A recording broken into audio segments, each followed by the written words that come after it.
બરના રોજ એક વ્યાજખોરીને લગતો નવાપુરા પોલીસ સ્ટેશન ખાતે ગુનો દાખલ કરવામાં આવેલો હતો, જેમાં ફરિયાદીએ સંતોષ ઉર્ફે બાબુભાઈ ભાવસાર વિરુદ્ધમાં ગુનો દાખલ કરાવેલો હતો અને એ ગુનાની તપાસ દરમિયાન કલ્પેશ અરવિંદભાઈ પટેલ ઉર્ફે કલ્પેશ કાછિયાનું નામ તપાસમાં ઇન્વેસ્ટિગેશનમાં બહાર આવેલ અને જે આટલા 15 દિવસથી છેલ્લા નાસ્તો ફરતો હતો એને વડોદરા સિટીની અલગ અલગ જે ટીમ બનાવેલી હતી, જેમાં એક ક્રાઇમની ટીમ, લોકલ પોલીસની ટીમ અને પીસીબી એસઓજીની ટીમ જે બનાવેલી હતી, એમાંથી પીસીબીની ટીમ દમણ હોવાની માહિતીના આધારે એને હસ્તગત કરી લેવામાં આવ્યો છે અને એની અરેસ્ટની પ્રોસિજર ચાલી રહી છે.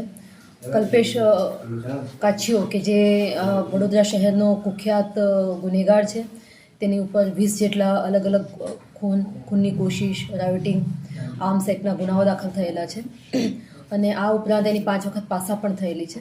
આ આરોપીને હસ્તગત કરી લેવામાં સફળતા મળી છે અને હાલ આગળની તપાસ ચાલુ છે. આગળ કઈ પ્રકારની પોલીસ કાર્યવાહી કરશે?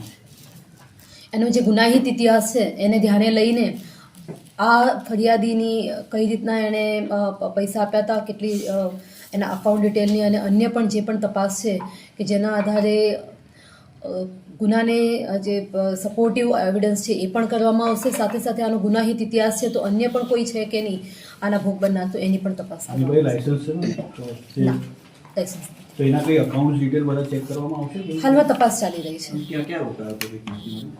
એ પણ અત્યારે એને રૂબરૂમાં પૂછપરછ કરીને તપાસ ચાલુ છે, પણ હાલમાં અમને દમણથી અમે એને હસ્તગત કરીએ છીએ અને અરેસ્ટ કરીએ છીએ. ના, પીસીબીની ટીમે એને અરેસ્ટ કર્યો છે. દમણમાં હોટલમાં રહ્યો હતો એ તપાસ ચાલુ છે. કોઈ સાથે હતું મેડમ કે એકલો જ નાસ્તો? ના, હાલમાં એકલો જ આ નાસ્તો ફરતો હતો એવું ધ્યાન પર આવેલું છે.